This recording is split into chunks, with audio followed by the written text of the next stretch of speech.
welcome to Inspiring Women with ADHD. I'm Renee Allen, the host of this podcast, and I'm so happy you're here today. Today, I want to talk to you about clutter and what clutter can do to your ability to get something done. And I don't know if you're like me, if physical clutter interrupts or disrupts your ability to accomplish something, or if you're fine with a cluttered environment. Some people are. They are totally fine with a cluttered environment. I'm not one of those. I feel like I can't think straight or operate very well if things are really cluttered. I can enjoy myself, like if my grandchildren are over and we're all visiting, or I'm playing with the grandchildren, things get messy. That to me is different than if I try to go in the kitchen and cook and there's just stuff everywhere. I need it to be clean, or it's optimal if I can have it clean before I can make something. Or if I see physical clutter, like a closet or something, it does something to me mentally, but some people, the seeing part doesn't do anything mentally to them. Or if it's actually interfering with my function of the day, that's different than just seeing it, right? So if I go into my closet and I want to figure out what to wear, I'm looking for a pair of socks or something, and I haven't put the clothes away and who knows how long or whatever, that to me is a physical clutter that's actually getting in the way of not being able to find that. And that is actually not as long term as maybe a closet or a drawer or your pile of papers, if you have a pile of papers like I do, and trying to find something that interrupts with what I need, right? Or someone in my family, this is always probably was my hardest thing as a mom, is my kids coming to me and saying, "Mom, do you know where this is?" And I was always supposed to be the person that knew where things were. And I was home all the time, most of the time, when they were growing up and stuff. I didn't start working. Well, I worked before my oldest daughter was born. I didn't start teaching yoga, which has been my work the past 10 plus years, until my youngest two were in high school and middle school. So anyway, I was home most of the time though. And so when they come and say, "I can't find this shirt. Do you know where this shirt is?" And sometimes I would know where it should be, right? So I'd try to describe to them, but they always had a hard time figuring that out, or at least most of the time. And so if I went in, a lot of the times it would be there. And they'd say, "I don't know how you saw that. I couldn't see that. Maybe my description wasn't very good." But there was also just the management of all the stuff that we have in our homes, right? And if I'm letting, or everyone's letting, their closets get cluttered, the drawers get cluttered, whatever, our systems get cluttered, then that gets in the way of actually being able to find a pen when you need a pen. If you don't have a place for the keys to be, you're not going to find your keys when it's time to go somewhere, that kind of idea. So I want you to think about clarity in your mind. What kind of clutter interrupts clarity in your mind? In the last episode, I talked about making decisions, having a hard time making a decision.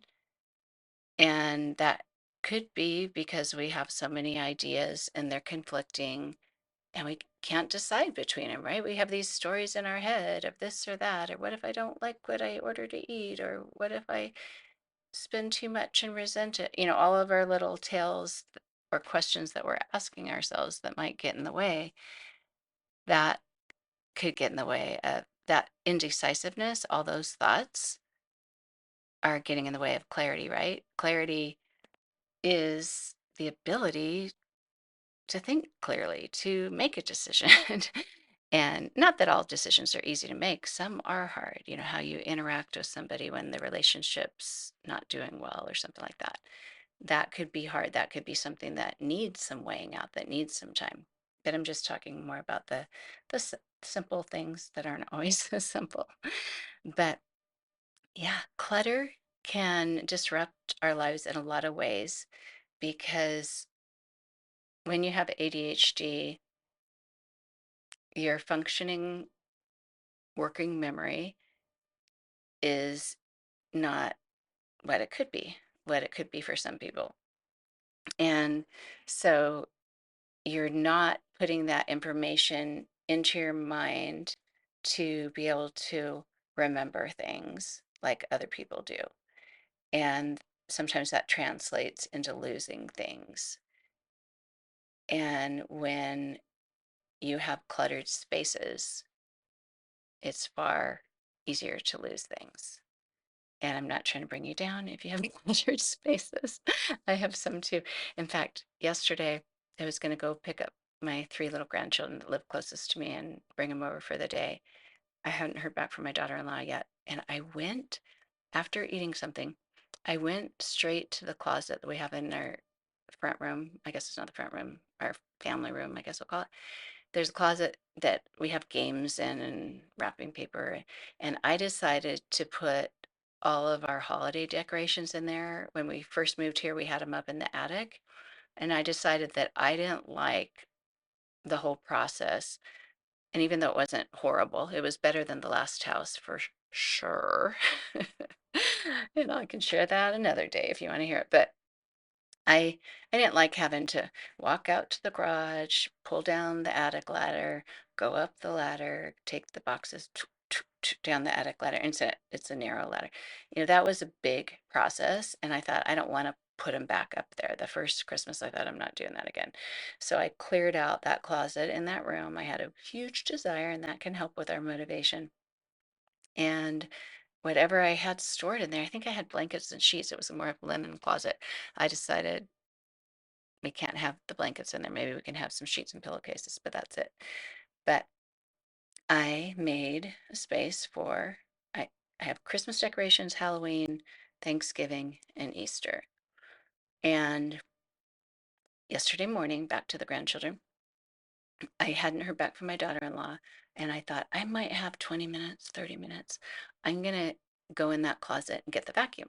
Well, I went in to get the vacuum and I saw all the Easter stuff that I haven't put away yet that was just kind of on the floor and it kept falling.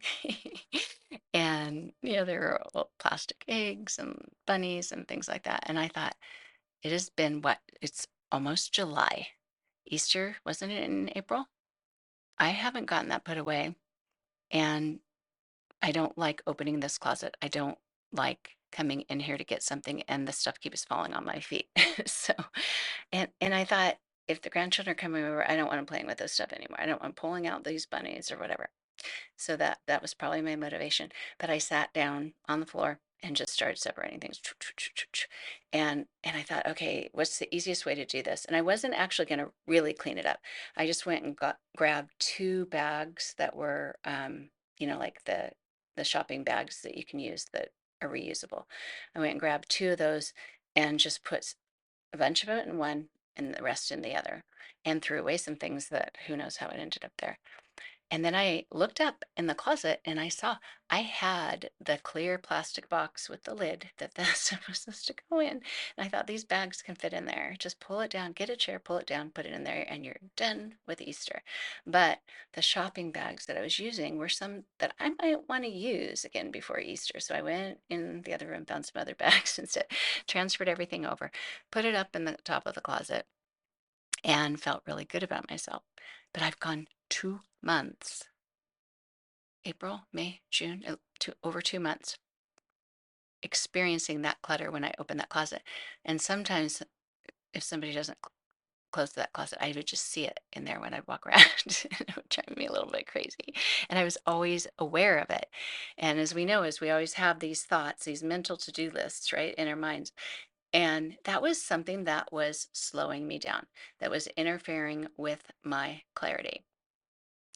The funny thing is I still have a box of Christmas that I haven't put away that's kind of shoved back more in some bags, and because I can't make the decisions like, should I get rid of this tissue paper or should I spend the time folding it up? I know I should probably just wad it up and throw away, but I don't always do that. So anyway, yeah. So I tackled the Easter and still have Christmas in there.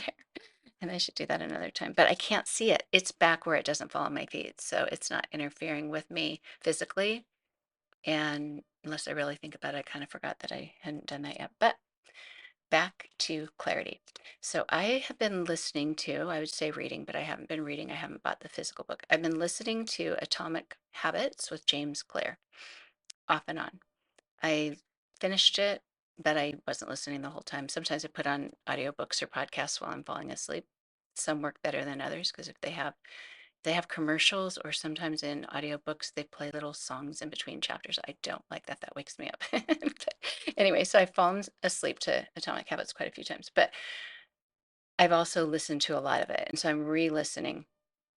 And he said something when I was listening yesterday about clarity is the elimination of mental clutter. And he doesn't go deep into what causes mental clutter. And a lot of what he talks about has to be tweaked a little bit for people with ADHD. And I'm realizing that. In fact, he has, if you haven't read his book on, if you just Google Atomic Habits cheat sheet on his website, in his book, he says, if you just, click here, you'll get my cheat sheet and it will list all the habits and their little subcategories and a description. I actually couldn't find it on his website, but I found a link to it, I think through Amazon or something. Anyway, I printed it out yesterday and I was looking at them because I haven't seen it written yet. And I understand some things better. I think I've mentioned that before. If I see it written, and other things, hearing it is really helpful because honestly, I probably wouldn't read it if I wasn't listening because I have a hard time sitting still anymore. And so, yeah, if I'm sitting still, it's usually at the end of the day and I'm watching a show with my husband because that's when he wants to sit still. So if I read a book, I'd be ignoring him. But honestly, I think I've mentioned this before too. I really can't pay attention to written books very well anymore. I have a hard time with that. So I might work on that, but right now, that's not what I've been doing. So in his book, he is telling us or teaching us how to create a habit. And for me, I'm not using it as much for I need this new habit. I need to make sure I do this again, but I might use it that way later. I am just curious about how it applies to ADHD, and sometimes it does and sometimes it doesn't. I'm curious about what helps you do better at things or get yourself to do things. And that is what he talks a lot about in the third law. So there's four laws in how to create a good habit. The third one is make it easy. And that is something that I have talked about streamlining the process or simplify your system, right? Simplify, simplify, simplify so that it's easier to do what we want to do. Even just thinking clearly, is it easier to think clearly if we have a lot of mental clutter, if we have a lot of physical clutter? And he does have a quote in there, which I don't have because I don't have the book and I couldn't find it online. And there was another one that I did write down, which was clarity is the elimination of mental clutter. But he actually talks about, and I'll find it another day, I'm sure, but he talks about how the brain doesn't have the ability to function fully when it is cluttered, when it is overtaxed with clutter. And as women with ADHD, we already have an overburdened brain. And you just I think of our moving truck when we moved out here. You put in the boxes, right? You put in the boxes, you put in the boxes, and you keep going, and it gets higher and higher. We rented the biggest, longest truck possible, and it got higher and higher and higher. And then we thought, there's no more room. And they actually have these kind of like gates, these giant wooden gates, I guess, on a hinge, but it's not really a gate, kind of like a cupboard door that close and then you lock it. And then there's maybe a foot or so at the top. And you could get more stuff up there. But if if it wasn't open, if the gate, no, if the gates were open, those doors were open, the giant door that slides down at the back of the truck was still up at the top of the truck. But these wooden doors were holding everything that was in there. And if you really wanted to put stuff up higher, you could. So my husband got a really tall ladder, which was going to go in the truck at the end. But he got a really tall ladder, and my youngest son would climb up there, and we'd hand him stuff and say, would this fit in there? And he'd kind of shoot it way back and fit it in there. And we still had more than can fit in that truck. It's crazy, crazy after 1,000 trips to the thrift store, getting rid of stuff and giving furniture away and everything. Anyway, I think of our brains sometimes like that truck as this container. And we put things in, we put things in, we put things in. And are we maxing it out to where it's harder to function? And when I say we put things in, sometimes we do put things in ourselves. We invite information to come in that might interfere, right? To some degree, we can control some information that comes into our minds, whether it's what we read, what we listen to, what we watch on TV, what news we want to learn about, looking on your phone or whatever. Even, I'm on, I don't know how many Facebook groups, but some of them, people go on there and talk about their troubles. And sometimes I have to silence those or leave the group or something, because the empathetic part of me wants to help, but I can't have that many troublesome, hard hard experiences in my in the back of my truck, right? At some point, I have to have some clarity, and there may be things in my own life that I need to work on, or people in my own life that I need to help. And so, to some degree, we do invite things in or open our minds to things that maybe we could take out, get rid of that mental clutter that way. And then we have physical clutter that can make our brains go up higher and fill it up higher too, to where it's just getting in the way of what's going on. Oh, what a lovely life, right?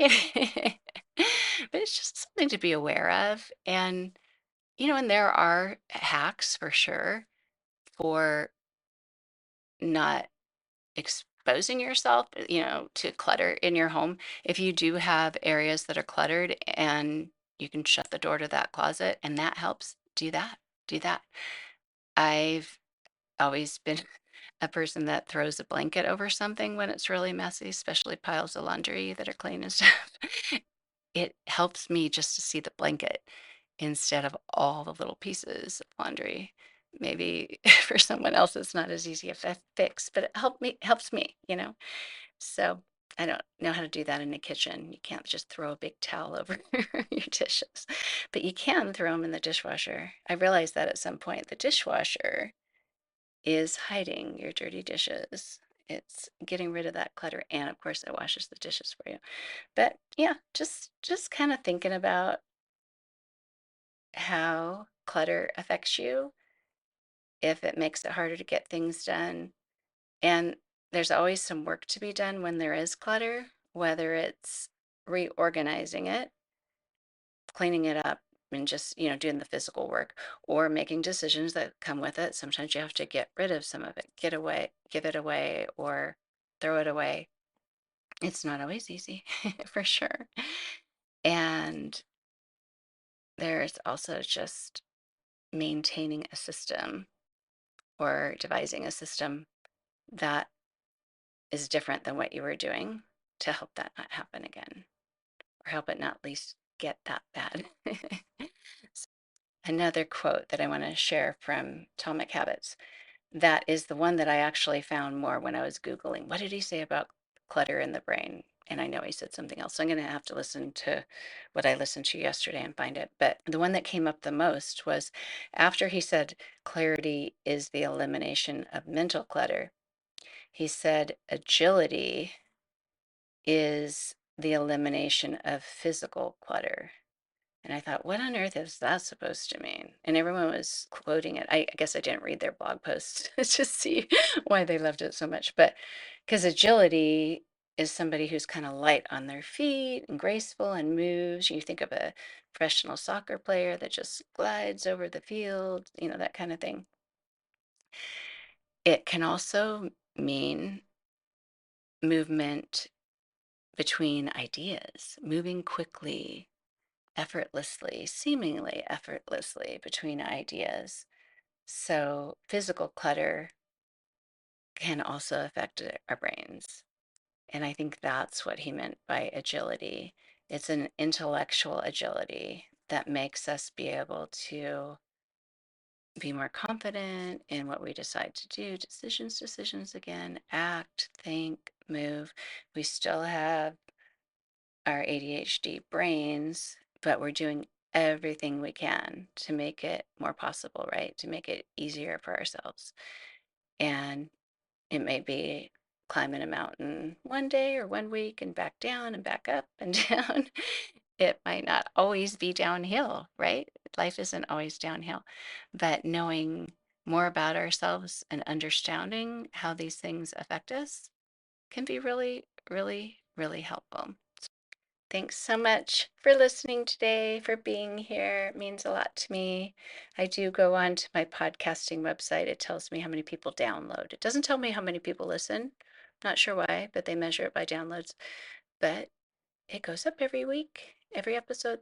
And that makes me really happy to know, not like, oh, because so many people are listening to your podcast, but just to know that we're coming together and hopefully something I say can be helpful or just help you not feel alone in the way your brain works and how your life plays out. So thanks again. Feel free to go to my website. There's a about. No, that's not that's not the right one. Contact. You can go to about too. See a picture of me at the beach, but contact. You could write me a note if you want to say hi or something sometime. But thanks so much for being here. Bye.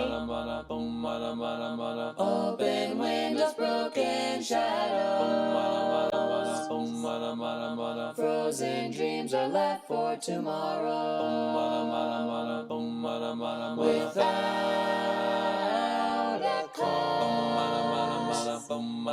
No time for a pause.